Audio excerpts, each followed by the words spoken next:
Good evening, everyone. March 8th update on our relief efforts in Ukraine. Just wanted to give you guys a glimpse as to what's happening on the ground and what we're going to be doing in the days ahead. So wave 2, as I speak, is in the air. That's March 8th, Tuesday evening. And they're heading to Krakow, where our team has been working on the ground the last couple of days, just getting logistics, transportation, housing, finding out where we can allocate supplies and whatnot. The church that we're currently working with on the ground, they're pretty overwhelmed, to be honest with you. They're working round the clock. Busloads of people are coming in, and needs are being met. They're being housed and then being dispersed. And our teams are going to be taking shifts around the clock to be able to serve those refugees as they come in. And so there's a great need for cry responders, cry chaplains, people who have a heart to just come alongside of people in the midst of such disruption and upheaval, to work there at that church in Krakow. And so we'll be working in that location. We were down on the border today, down on the Polish-Ukrainian border. And what the team saw down there, what we discovered, I'll just put it to you this way. They had the inability to even make a video update from down there because they were just overwhelmed with the needs and the plight of the people. And so the need is really great. The other thing that they saw down there is there were no Christian organizations there working, only Jehovah's Witnesses. And so there's a great need for the gospel in that situation. There's a great need for cry responders, people to sign up, to get onto these waves, and we can go down there. We've allocated a location down there that we can work from on the Polish side of the location. But also we have identified and have a spot with governmental permission to be on the Ukrainian side of the border, where we have found that the needs are even far greater. And so that's what we want to do. I want to put a call out. We're working at 3 different locations. People will have the opportunity to choose which ones they want to work at. But I want to make a specific call tonight. The needs that we're seeing the greatest right now are medical needs and medical supplies, and also the need for military personnel, first responders, nurses, professional disciplines like that, for this type of environment beyond the inside the Ukraine itself. And so here's the thing I want to say with that. If you're a medical professional, if you're a first responder or military, some of these initial waves, they're pretty full right now, but if you want to get on one of those earlier waves, we need you. And so just go ahead and send an email to deployment@cryout.com, and we will work things out. We'll see if we can squeeze you into one of those teams as we begin our relief operations inside of Ukraine. And in this video is going to be some clips of some of what we saw over there, and just gives you an idea of some of the need. So I will say this, where we're working inside of Ukraine is not an active conflict zone, but the needs are far, far greater. Now, I will also say that opportunity has come up for us to actually do some rescues. We're getting reports of people trapped in basements, and there's still a need for this great evacuation to happen. And so we're praying into that. We're looking into that. If that's you, if that's your expertise, and that's falls in line with maybe your military experience, we'd love to hear from you as we're just beginning the dialogue for this. As it, the situation is continually unfolding, and we have to put some things in place. But we have good infrastructure in the ground now. We have a great plan. We're trying to identify places on the ground that we can allocate resources. We're loading down every responder with multiple duffel bags. We have a team working up in New Jersey, another organization that we're working with, amazing folks that are packing duffel bags. Responders are bringing duffel bags. If you're bringing supplies with you as a responder, we just need to hear from you so we can coordinate and know how many bags we can bring and how many bags we can give each responder. So that's it. On the website, you will see, as of tonight, we will have future waves open. So wave 5, 6, 7, 8 will be open tonight. Maybe another one past that will be open. We, foresee this event going on for some time. It's still unfolding. We don't know how far this is going to go.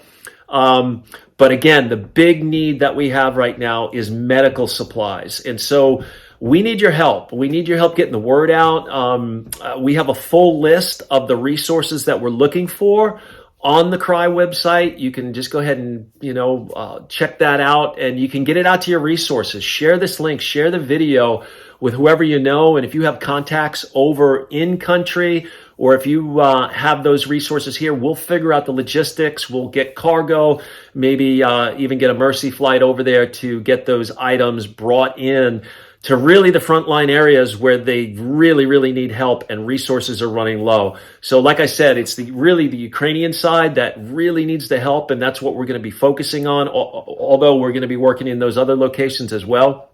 The good news that I want to report, we keep hearing reports of this, of the gospel going forth, just stories of people sharing a simple gospel message and 100% of the people raising their hands and receiving Jesus. Or you just say the name Jesus and tears run down people's cheeks. Guys, the harvest is ripe. People are ready to receive the hope of Jesus Christ. This is the time. This is the hour to mobilize, to bring resources, to practically demonstrate the love of God, but also to share the gospel in a very dark situation. So, some of the other needs that we're looking for in terms of, and these are things that we're going to need to be buying on the ground. There's a big need for space heaters right now. There's women and children and the elderly literally laying on the ground, trying to sleep, trying to get warm. We're trying to figure out ways for them to heat water, so they can heat baby bottles, to feed their children. It's pretty desperate. We need jackets. We need personal tents. And we're also trying to allocate and purchase a large tent so we could heat that tent and give people shelter. Literally, there is no shelter. People just sleeping on the sides of the roads.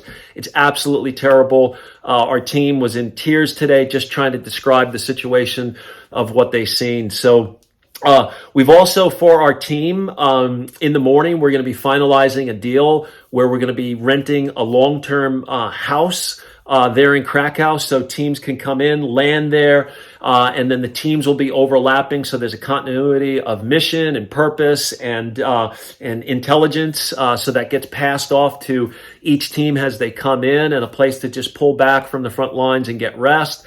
The other big need that we have is, car rentals, truck rentals, van rentals, bus rentals. That's going to get really expensive really quick. We really need to purchase a box truck and purchase a van so we can move people and resources, maybe even move refugees. This is a huge need for us. So if that's on your heart, you want to donate, you want to go towards a fixed asset on the ground that's really going to be a multiplying force, that's a great thing that you can do. You can send me an email, send me a message on what your intent is, and we can make sure that it goes there. If we buy a vehicle there, our intent then when we're done in country, then we would donate that to a local church who would maximize that resource. We also need possibly a church or a group or an individual out there that wants to help underwrite the rental of this house. It's going to be about $2,500 a month for the rental and then some utilities and whatnot. That will help us really, the resources that are coming in to go in towards actual relief. We want all of that to go to where it's really needed, but somebody out there, I know it may be on your heart that you can underwrite this for the team, for our teams, for our medical staff and people coming in. That would be absolutely huge need. So we're just putting that out there as well. I just want to say thank you so much to everybody just receiving messages. I see people praying for us, seeing people posting our links around social media. That is all so helpful. Just getting the word out about what we're doing and maximizing, communications and resources. It's super helpful. And, I just want to say this. There is absolutely a place for everybody to serve and to help out in the midst of this. I believe, it's not the government's job. It's not, institutions' responsibility to fix this problem. Guys, this event happened on our watch, and we have the hope of Jesus Christ in us. We have the Holy Spirit living inside of us, and we have the answer to this. And I'm just making a call to you. There is a way for you to get involved, and it doesn't matter whether you deploy with us, whether you work hard for your money and you donate, or you come and you serve the team and serve the base here who's undergirding all of these relief efforts. All of that absolutely counts. We're a global community, that just comes together. We're a family who shows up when people really need it to help solve really complex problems through the power of God. And that's who we are. So, you might ask this question, like, why would you go run in to the front lines to go rescue people, to go feed people? Guys, it's so simple. Jesus Christ left the comforts of heaven to go on the greatest rescue mission the earth has ever known. And this is the blood that runs through the veins of cry responders and the blood that runs through the Church of Jesus Christ.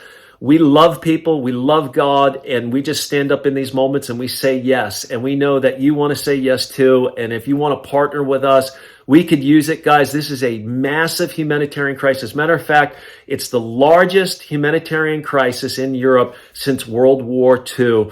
And what are we going to do about it? So, hey, anyway, I just want to say thank you so much for your prayers, your partnership, and we'll continue to keep you updated. Forward this email out, share the links, and that can multiply our impact on the ground as we try to demonstrate the love of God in an incredibly difficult situation. God bless you guys. Have a good night.